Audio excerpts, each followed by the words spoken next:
es un materialismo filosófico. Contamos hoy con la presencia de José Manuel Rodríguez Pardo, que es doctorado en filosofía por la Universidad de Asturias en el año 2004. De Oviedo, perdón. Y tuvo la supervisión del propio don Gustavo Bueno.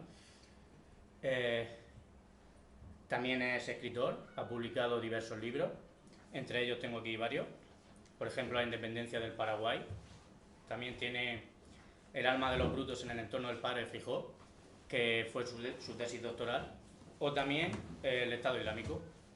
Además es director... Señor, Estado Islámico. Además es director, editor y colaborador de la revista Metábasis. La revista Metábasis es una revista filosófica que tiene su fundación en el 1 de septiembre de 2018, cuando don Gustavo Bueno hubiera cumplido los 94 años. Pero como todos sabemos, o bueno, si no lo explico, pues falleció en el 2014. 16. La revista Metábasis significa más allá de la serie. Este concepto procede de Aristóteles y, bueno, como bien sabemos, el prefijo meta significa más allá de, por ejemplo, la metafísica o, por ejemplo, metapoesía o otros términos. También fue utilizado tanto por Quintiliano como por el fenomenólogo Edmund Husserl y tiene el desarrollo en el sentido de la revista de rebasar el concepto, ir más allá del género. También lo podemos cotejar con el término de símploque platónico, que en el materialismo filosófico de Gustavo Bueno tiene el significado de se concibe la realidad como discontinua, en el sentido de tejer y destejer, frente al monismo, por ejemplo el monismo asomático del Diamant, en el que todo está unido con todo, y frente al ateísmo, en el que nada estaría unido con nada. Y la charla que vamos a tener hoy será sobre el materialismo histórico y el materialismo filosófico. El materialismo histórico tiene como principal referente al propio Carlos Marx, que por ejemplo en El Capital, en la lucha de clases en Francia, en el 18 Brumario, etcétera, pero no solo Marx, sino que también tiene un proceso evolutivo, en el que podemos citar, por ejemplo, a Georgi Lukács, que era un filósofo húngaro marxista en Historia y Conciencia de Clase, al propio Lenin en Materialismo y Empirocristicismo, al propio Stalin sobre el materialismo dialéctico histórico, Martha Honecker, que también tenía un libro que es Cuestiones fundamentales del materialismo histórico. Y bueno, en torno al materialismo filosófico es el sistema filosófico elaborado por Gustavo Bueno, que es un sistema filosófico en español, que parece a veces que tenemos un cierto, digamos, resquemor por todo lo español y mucho apego a los foráneos, que tampoco digo que no haya que tenerlo, pero bueno. Entre los libros más fundamentales de Gustavo Bueno podemos citar Los ensayos materialistas, los diversos libros acerca del cierre categorial, el mito de la cultura, el mito de la izquierda, el mito de la derecha, etcétera, etcétera. Y bueno, voy a pasar la palabra a mi compañero Pablo, que diga cómo surgió la ponencia, la charla. Bueno, pues yo vengo, como habréis visto en el cartel, como representante de un partido que es nuevo, que se llama Somos España y que surgió en enero de este año. Y pues nada, simplemente decir, esto no es una promoción de partido ni nada, simplemente decir que me puse en contacto con él, con José Manuel, el de aquí de Murcia, no el de Oviedo, y me puse en contacto con él porque me propuso hacer esta charla y pues a nosotros nos pareció de un gran interés para el partido, ya que pues somos un partido que está en construcción ideológica, en construcción de programa y demás, y por tanto pues nos venía muy bien, aunque no se puede aplicar una filosofía nunca a un partido y ni a una ideología, siempre se puede basar o tener ciertas referencias como es la intención, en este caso del materialismo histórico y pues incluso del materialismo filosófico. En el partido que se llama Somos España, esto ya podría hacer ciertas referencias incluso a pues, el tema de la dialéctica entre estados y demás, aunque ahora tampoco me voy a meter en esos temas. Nuestro partido por eso se caracteriza por eso, pues por como lo definían por ahí, una especie de Vox de izquierdas con un socialismo pragmático y una defensa de la nación española. Eso serían algunas cosas. Si queréis saber más, pues tras la charla puedo quedarme con cualquiera o podéis visitar nuestra página web, nuestras redes o lo que sea. Sin más dilación, dejo ya la palabra al ponente, José Manuel Rodríguez Pardo. Pues muy bien, buenas tardes. En primer lugar, agradecer a mi tocayo José Manuel y a Pablo pues el entusiasmo a la hora de organizar esta charla, porque sin ellos no estaría aquí, también a Juanfran, detrás de la cámara, por su labor. Hemos estado conociendo un poco Murcia, la verdad que es la primera vez que estoy aquí y estoy sorprendido e encantado, ¿no? Con ganas de volver. Esta charla, pues como tiene, diríamos, diversas motivaciones, ¿no? Pues una motivación, digamos, académica, pero también una motivación, pues, de gente o miembros de un partido político, ¿no? Que están en formación, que ha visto la luz hace poco. Pues entonces yo la he concebido como una charla que va a ser, pues, didáctica. Vamos a intentar no saturar de conceptos ni hacerla muy complicada, sino que vamos a partir, pues, de unos conceptos básicos y a partir de ahí, pues, vamos a ver lo que dan de sí, ¿no? Como diría el propio Bueno, lo que da de sí el hierro, ¿no? De tanto labrar los conceptos, en este caso, pues veremos lo que dan de sí. Y entonces yo preferí escoger el concepto de materialismo histórico antes que escoger el de marxismo o el de comunismo, pues que tienen muchos significados. Cuando se utiliza el concepto marxismo, pues siempre significa una cosa muy diferente, pues para alguien que está metido en un partido político, militando, que para alguien, pues, que se autodefine como liberal o conservador, pues tiene significados muy diversos, a veces positivos, a veces peyorativos. Yo tengo ya que decir de entrada, pues que el tema, pues me lo han propuesto, por supuesto, pero que si a mí me propusieran, pues, dar una charla sobre un tema X, pues no hubiera escogido este.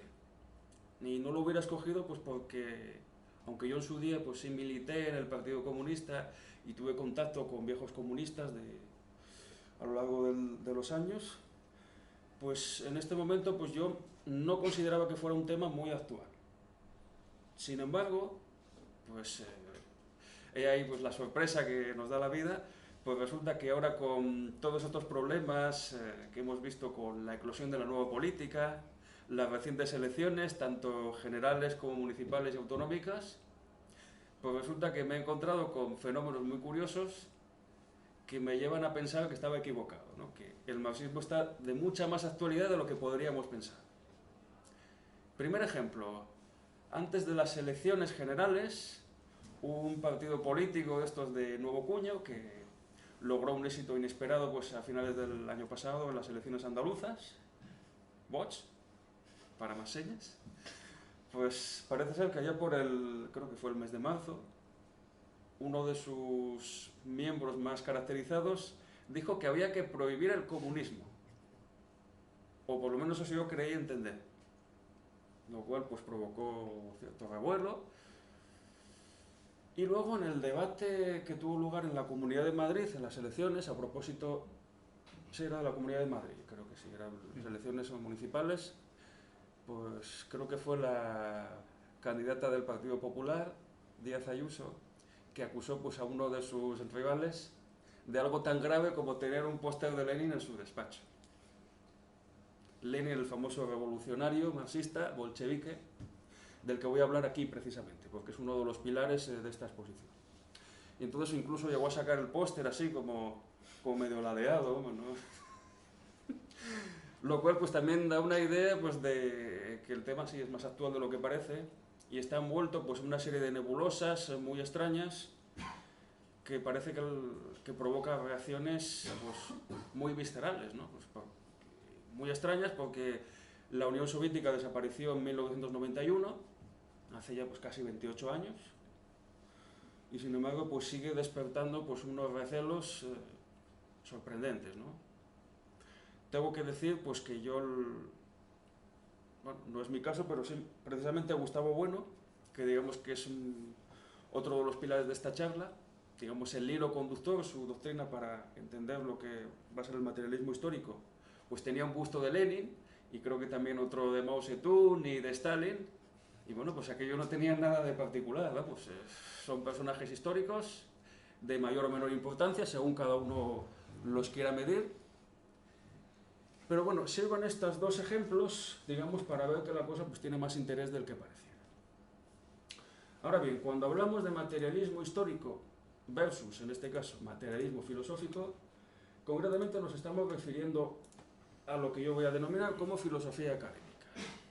¿A qué me refiero con esto? ¿A qué nos referimos con filosofía en el sentido académico? Que no es necesariamente filosofía universitaria, aunque puede serlo, según las circunstancias. Pues nos referimos, como vemos aquí, a una tradición que empieza con Platón, que es el fundador precisamente de la academia, una institución pues dedicada a un saber que se le llama filosofía y que se mantiene hasta nuestros días. ¿Qué es la filosofía, al menos en sentido académico? Pues es un análisis de segundo grado en el sentido de que presupone unos saberes previos. No se puede, pues, por ejemplo, filosofar sobre la economía o sobre la política si no existen unos saberes previos pues, sobre la economía o sobre la política, pongamos por caso, ¿no? De hecho, pues una de las obras fundamentales dentro de lo que llamamos materialismo histórico pues es el Capital, que escribió Marx, al menos el libro 1, y luego pues los libros 2 y 3, con los apuntes del propio Marx, pues ya de manera póstuma, pues lo reelaboró su compañero Federico Engels. Pero claro, el Capital pues no es solo economía política, sino que es algo más. Y ese algo más es lo que denominamos filosofía, ¿no? Pues es un saber que desborda, digamos, la propia ciencia económica, por así decirlo. Entonces la filosofía, diríamos, es un saber de segundo grado que desborda las categorías científicas, políticas, técnicas, etcétera, de una sociedad dada. Y también es un saber polémico. ¿Qué quiere decir esto? Pues que el pensamiento filosófico, y en general, pues bueno, cualquier pensamiento, pues no es un pensamiento en el vacío, ¿no? No es el pensamiento de alguien que está ensimismado, ¿no? Pues reflexionando, ¿no? Bueno, solía reírse mucho pues de eso que llaman dentro de la campaña electoral pues como jornada de reflexión, ¿no? ¿Qué sentido tiene? Pues después de 2 semanas de campaña electoral oficial, aparte pues de la campaña electoral permanente en la que están imbuidos siempre los partidos políticos, con encuestas de todo tipo para saber pues qué es lo que van a votar. ¿Qué sentido tiene dedicar un día a reflexionar? Bueno, como los toros, ¿no? Primer aviso. Entonces, decía, bueno, ¿qué significa eso de un día de reflexión? ¿Qué es lo que hay que reflexionar después de tanto tiempo? La gente no ha tenido bastante ya con la propaganda que tiene que reflexionar durante un día. Aparte decía, bueno, claro, si empezamos a reflexionar y reflexionar y reflexionar, pues lo que nos sucede es que como perdemos, o digamos que nos aislamos de cualquier objeto de pensamiento, pues entonces sucede pues lo que le sucedía a Descartes, ¿no? Que el cogito pues empezaba a pensar y caía en un profundo sueño, ¿no? Entonces, aquí en este caso, pues el saber o el pensamiento siempre se refiere a algo o a alguien. Pensar es pensar contra alguien. Entonces, en este caso, vamos a pensar el materialismo histórico, además, desde el materialismo filosófico, según unas coordenadas que vamos a ver. Como decía, pues hace un momento, a propósito pues, de las motivaciones de esta charla, pues yo personalmente no consideraba que este tema fuera de mucha actualidad. Pero realmente pues el materialismo histórico sí tiene un interés, y el interés es que se trata pues de un clásico. Es un clásico como puede ser el propio Platón, Aristóteles o cualquier otro autor que uno se pueda imaginar. Ahora bien, ¿qué es lo que llamamos clásico? ¿O qué podemos definir a la hora de hablar del materialismo histórico como un clásico? Pues yo lo que voy a hacer aquí es tomar una distinción del propio Bueno cuando habla de componentes culturales a propósito de la antropología, o digamos, pues el estudio del hombre, dejémoslo así, simplemente como estudio del hombre, no vayamos más allá, y la distinción que tiene Bueno entre componentes arcaicos, antiguos y clásicos. Entonces yo voy a leer literalmente. ¿A qué nos referimos con componentes arcaicos pues dentro de una cultura humana? Pues son aquellas formaciones culturales que son estimadas como algo que es preciso segregar de nuestro mundo, aunque viven en él como supervivencia, pero también como refluencia del fondo salvaje del material civilizado. ¿A qué nos referimos con esto? Pues nos referimos a que son componentes que están en nuestra cultura actual, pero que podrían no estar o que no son necesarios. Yo pongo el ejemplo pues, del tarot, podríamos hablar incluso pues, de prácticas chamánicas en algún otro país, yo qué sé, pues en Cuba pues, los cultos estos de los orisas, ¿no? De los curanderos que son rituales africanos, Son componentes que llamamos arcaicos, que están ahí por una serie de motivos, por una serie de gente que los mantiene. En el caso del tarot, pues no solamente son los tarotistas, sino aquellos que consultan a los tarotistas, ¿no? Intentando encontrar pues un sentido a su vida, o saber pues si el amor de su vida volverá con ellos, o qué les deparará el destino, la suerte, la lotería. Entonces son componentes que llamamos arcaicos. Existen, pero no son necesarios, o podrían ser perfectamente sustituibles.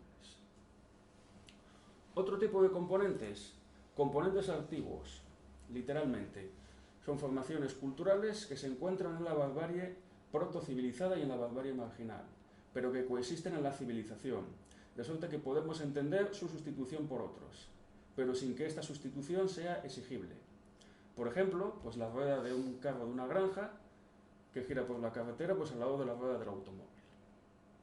Si un día uno ve pues los carruajes, por ejemplo, pues en Sevilla hay carruajes que tienen ruedas de madera clásicas, pero los pocos carruajes que hoy día pues tienen uso, que todavía hay vehículos de tracción animal por ahí, por las carreteras a veces, pues tienen ruedas de automóvil.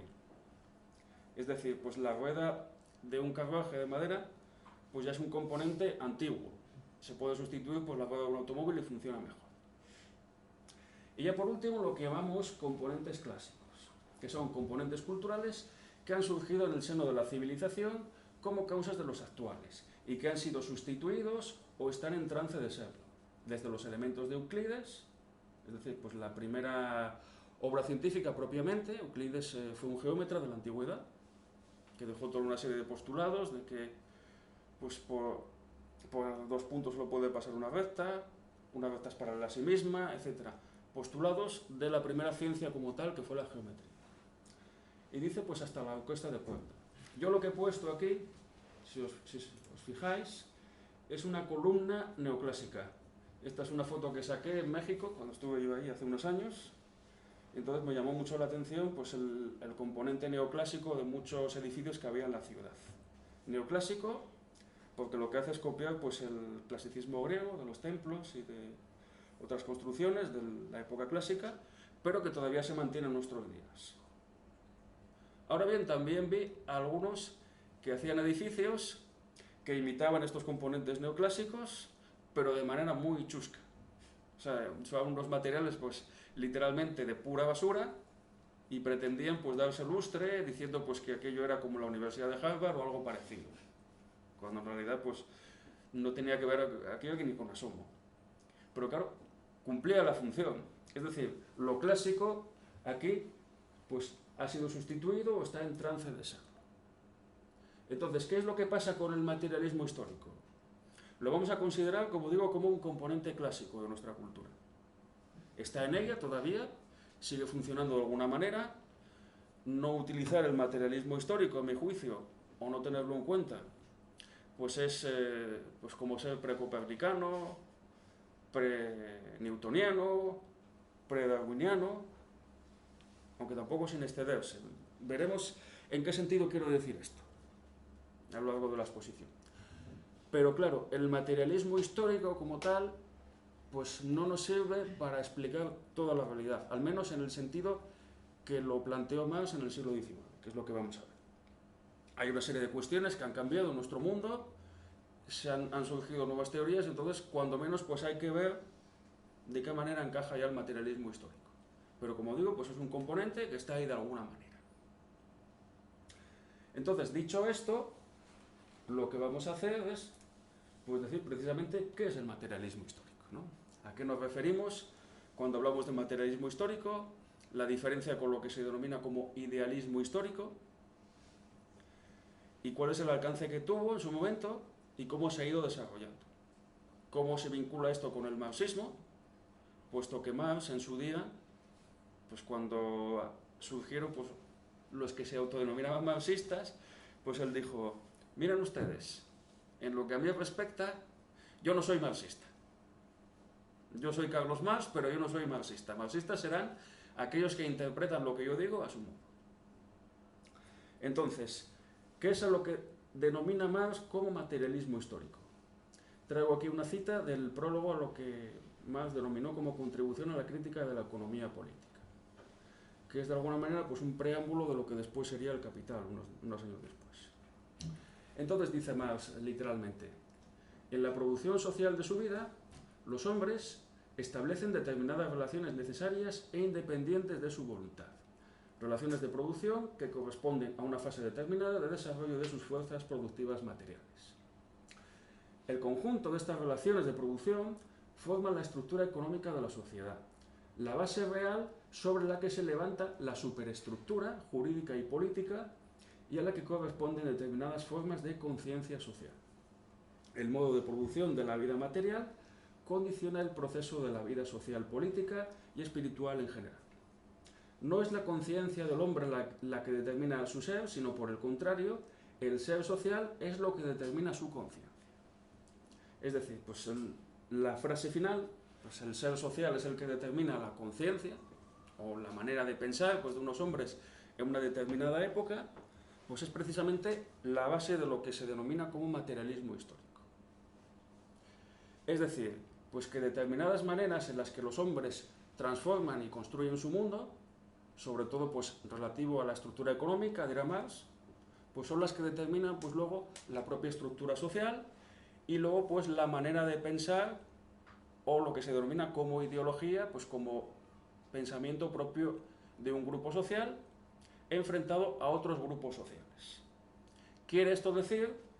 Pues que el modo de producción esclavista o el modo de producción feudal o el modo de producción capitalista pues generan distintas formas, diríamos, de organización social y distintas formas, diríamos, de conciencia social. Es decir, no es la misma conciencia pues la que tenían los patronos respecto a los esclavos que la que tenían los señores respecto a los siervos en la Edad Media o la que tienen los empresarios respecto a los trabajadores. Evidentemente, la manera en la que los hombres producen su mundo también pues determina las relaciones sociales y la manera en la que esos grupos sociales se conciben unos frente a otros. Esa es la clave del materialismo histórico, ¿no? Tal como lo expresa aquí Marx. ¿Qué es, por el contrario, el idealismo histórico?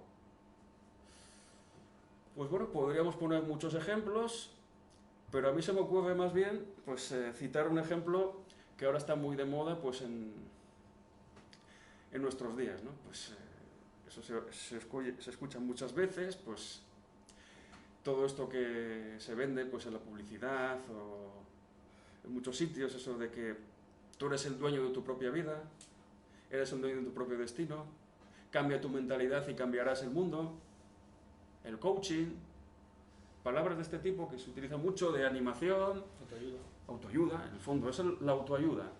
Eso es algo muy habitual hoy día, pero eso es una forma de idealismo, porque evidentemente tú puedes cambiar tu manera de pensar, puedes fortalecerte frente a la adversidad, puedes mantener una actitud positiva, pero si no tienes nada con lo que trabajar, no sirve de nada. ¿Qué más te da mantener una actitud positiva si vives en la miseria? No sirve de nada. Lo que tienes que hacer es trabajar para dejar de ser pobre, ¿no? me acuerdo una vez, bueno, cuando discutió con un sindicalista hace muchos años, cuando le hablaba de los pobres, bueno, decía, no, pero ya está bien de tantos pobres, que esto parece pues una homilía, ¿no?, de un cura. Los pobres lo que tienen que hacer es dejar de serlo. Y si tienen que dejar de serlo, pues violentamente, pues dominando a los que les están dominando, pues que lo hagan y ya está. Pero tanto quejarse de que uno es pobre, ¿no? Lo que tiene que hacer uno es cambiar las cosas. Y efectivamente, pues esa es una idea, pues diríamos que entra pues dentro de lo que denominamos como materialismo histórico, pues frente al idealismo histórico, ¿no? Pues los cambios sociales tienen que ver con determinadas estructuras que están ahí y que no dependen de la voluntad de un individuo X, sino que son pues, un desarrollo objetivo o una concatenación pues, de los esfuerzos de muchas gentes a lo largo, pues muchas veces, de muchos siglos. Y eso digamos que es la clave del materialismo histórico. ¿Cómo podemos concretar lo que se denomina como materialismo histórico? Pues siguiendo también al propio Marx, que es el que detalla de una manera pues, sorprendente por su exactitud y simplicidad en una carta que envía en el año 1852 a Joseph Boidemeyer.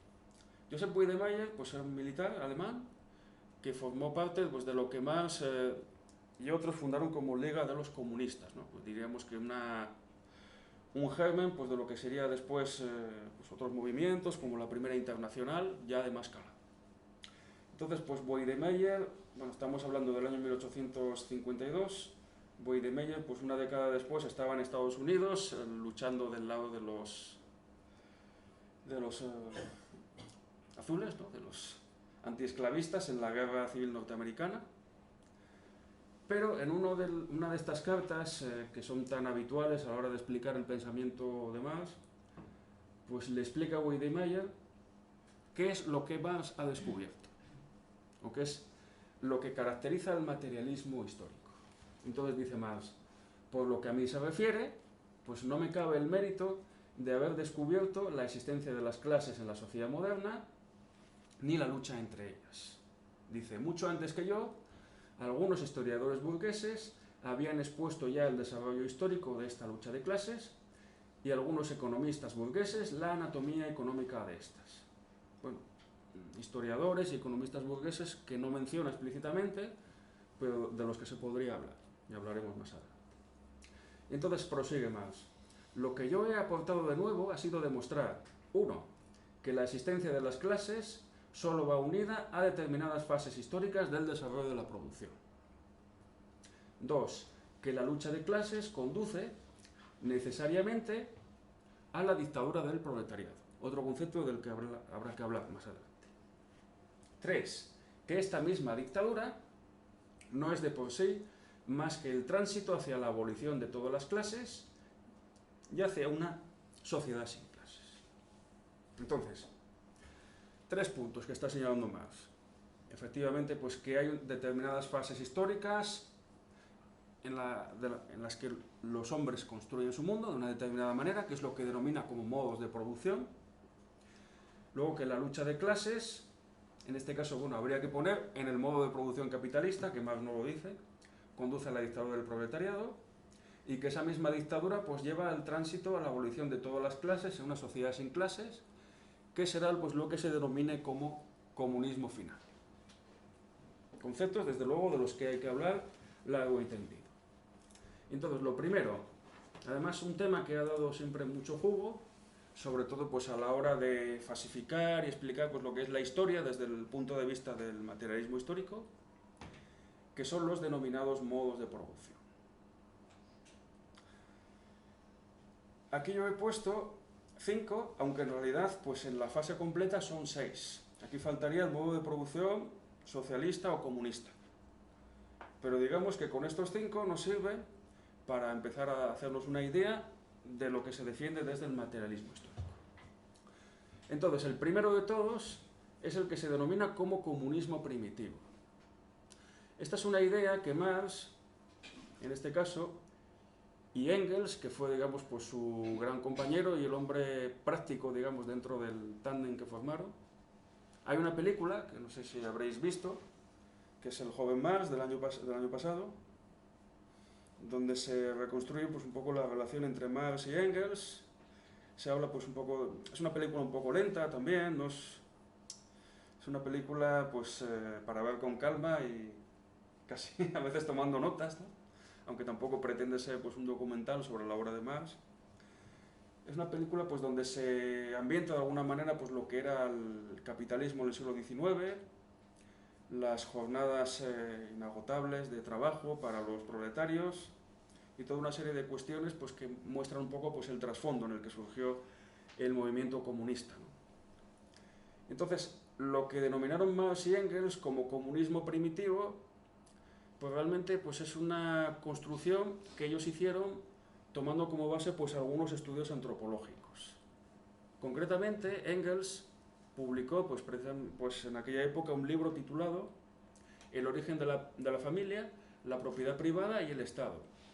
Y entonces Engels se encontró, digamos, en algunos estudios de Morgan sobre digamos, las fases de la historia humana, de salvajismo, barbarie y civilización, pues encontró pues en el salvajismo, digamos, pues una suerte de comunismo primitivo, pues donde no había propiedad privada propiamente y donde pues la propiedad era comunal. Es decir, todos los problemas que encuentra el materialismo histórico, pues dentro de lo que son las relaciones de producción y las luchas de clases, vienen a partir de lo que denominan como propiedad privada. Es decir, pues que algo sea de alguien y no de otra persona, ¿no? Que sea privativo ello, ¿no? Entonces la idea es que existe pues una primera fase de comunismo primitivo que Engels y Marx detectan pues en algunos estudios antropológicos, donde pues no había propiedad privada, y que entonces todos los vicios o toda la dominación de lo que ellos llaman, lo que llaman dominación del hombre por el hombre, o de unos hombres sobre otros, empiezan pues tomando aquella frase de Rousseau, de que pues todos los problemas empezaron cuando alguien puso una valla y dijo, esto es mío, y de nadie más, ¿no? Alguien tomó la iniciativa y dijo, este trozo de terreno es de mi propiedad, entonces ya no puede ser de nadie más, y lo defenderé pues con uñas y dientes, o con armas, o con lo que sea. Y entonces la idea del materialismo histórico, tanto de Marx como de Engels, es que a partir de ahí desaparece ese comunismo primitivo, entonces surge la propiedad privada, surgen las clases, ¿no? Porque hay poseedores y desposeídos, y a partir de ahí pues empieza el Estado. Entonces el Estado o la sociedad política pues ya es un elemento pues de la clase dominante, diríamos, ¿no? Pues dependiendo pues de las épocas, pues serán los señores frente a los esclavos, frente a los siervos, los capitalistas frente a los proletarios, etc. Entonces ahí es donde empiezan a surgir, digamos, pues los modos de producción históricos como tales, ¿no? Porque el comunismo primitivo pues sería un modo de producción prehistórico, ¿no? Teniendo en cuenta también pues que es una construcción que hacen ellos a partir de algunos estudios. Entonces, ¿cuáles son los modos de producción? Pues Marx distingue 4. El primero de todos es el que denomina como modo de producción asiático, o también pues denominado comúnmente, como vemos aquí en la portada del libro de Karl Wittfogel, como despotismo oriental. También es verdad que Wittfogel, cuando hablaba de despotismo oriental, se estaba refiriendo a China y a la Unión Soviética. El libro de Wittfogel es de 1957, en plena Guerra Fría, pero la expresión es muy anterior. Entonces, despotismo oriental, digamos, pues es la forma asiática de gobierno, ¿no? Esta es una idea, además, que Marx saca de Hegel, de sus lecciones de filosofía de la historia universal, cuando dice que el Estado no puede surgir pues, en condiciones climáticas muy áridas, ni en zonas pues, de intenso frío, ni en zonas de intenso calor, sino que tiene que surgir el Estado pues, en un lugar donde la naturaleza pues, provea de algunos recursos. Normalmente, pues las primeras civilizaciones, las primeras ciudades-estado, surgen pues en lugares pues, donde hay abundancia de agua, lagos, grandes desembocaduras de los ríos. Está la civilización egipcia, la civilización del Indo, la civilización, digamos, de los chinos, la dinastía Qing y otras. Y entonces, ahí lo básico pues, es el control de esos recursos. Entonces, el surgimiento del Estado supone el surgimiento pues, de una casta o de una burocracia privilegiada que controla pues, esos recursos. A veces el despotismo oriental también es denominado como despotismo hidráulico, ¿no? El que controla el agua, pues lo controla todo. Y supongo que aquí en Murcia pues, se me entenderá más que en ninguna otra parte, ¿no? Entonces, claro, pues el controlar el agua y que los de un lado pues, se la nieguen al otro, pues es una forma de despotismo, realmente. Entonces, Marx sitúa este modo de producción, pues, digamos, como un modo originario, pero que se mantiene a lo largo del tiempo. Los chinos pues, lo mantuvieron durante miles de años, pues hasta la llegada de los colonizadores europeos, sobre todo británicos, y se mantuvo pues, en otros lugares del mundo. Pues el Marx tiene un libro del año 1858, pues un opúsculo que se llama Formaciones económicas precapitalistas. Y entonces pues, va hablando de los modos de producción anteriores al capitalismo, y uno de ellos pues, es lógicamente el despotismo oriental o modo de producción asiático. Marx cita más modos de producción, como vemos. Otro es el modo de producción esclavista, que este sí ya cabe situarlo hay pretensiones de utilizarlo pues para identificarlo con una etapa de la historia muy concreta, que es la etapa clásica o la Edad Antigua pues en Europa, ¿no? Tanto pues la Grecia clásica como el Imperio Romano, básicamente pues mantienen el modo de producción esclavista. Es decir, existen pues los libres frente a los esclavos. De hecho, pues precisamente Platón y Aristóteles pues